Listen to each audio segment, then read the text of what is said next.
Remember that performance agreement contract? Oh yes, it's always out there and will be talked about as long as it's out there, perhaps for as much as it can be. Well, Mr. Ivie Richard joins us now. He's of the Corruption Observatory. Thank you for coming this morning. Thank you for having me. Thank you. Okay, then you've been doing some work on this contract. What kind of work have you been doing, by the way? Well, it all started in 2003. We actually looked into the public service in Nigeria, took a look at the problems inherent there, and then we developed some form of anti-corruption tools to plug them.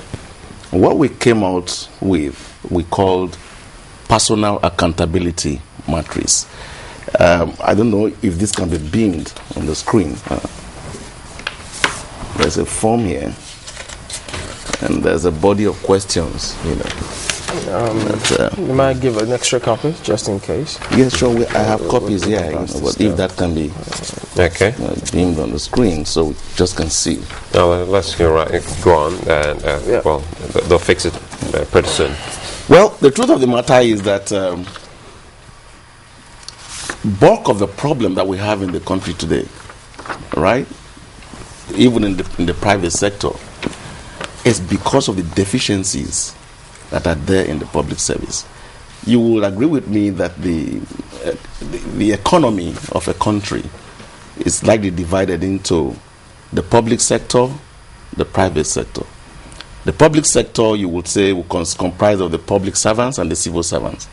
The private sector, you would divide into the real sector, the manufacturing, tourism, and all that, and then the finance industry. Now, the efficiency that you will find in the private sector all is dependent upon how effective the regulatory organs from the public sector is. Take a look at the CBN, the banks. Take a look at NICOM, the insurance company. Take a look at the SMEs, Bank of Industry. So that's the way it goes. So if the public sector is deficient, you certainly can have a vibrant private sector.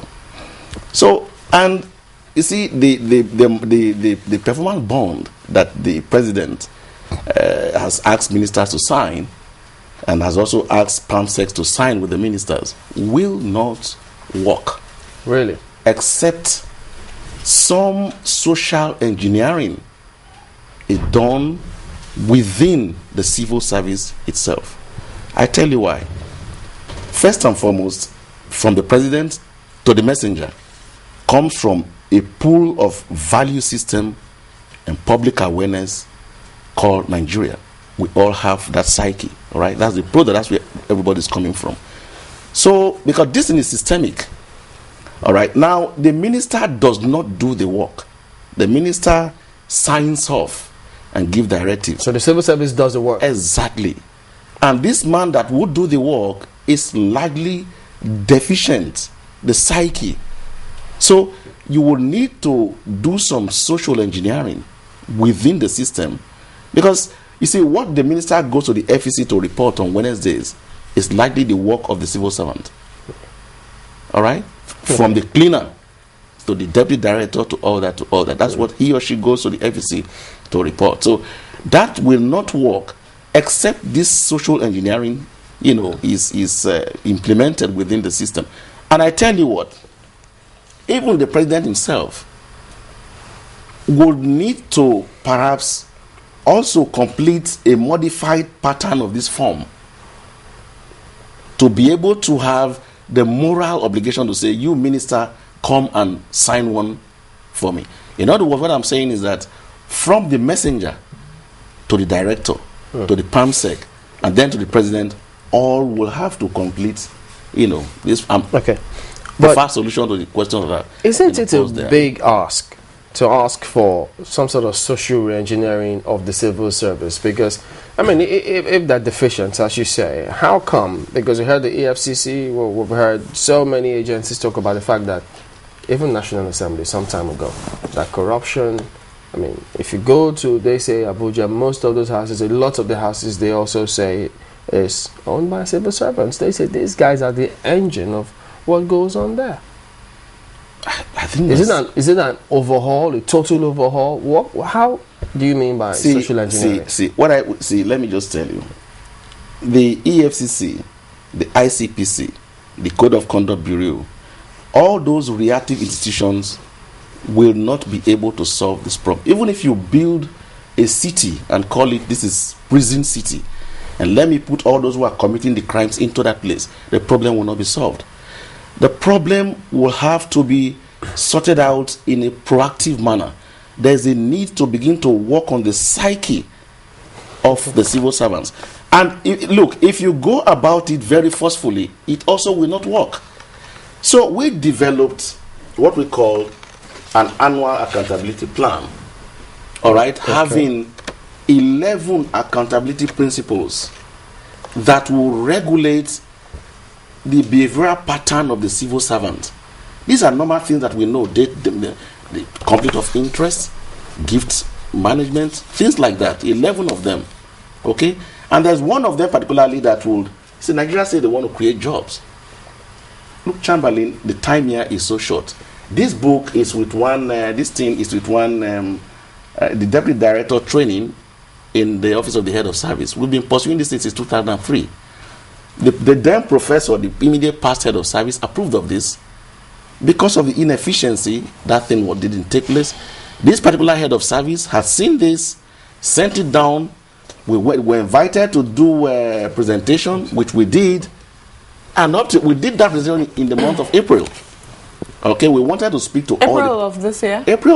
Okay. To speak to all the permanent secretaries, but they said no. Those cadre, they are so busy. Speak to the directors.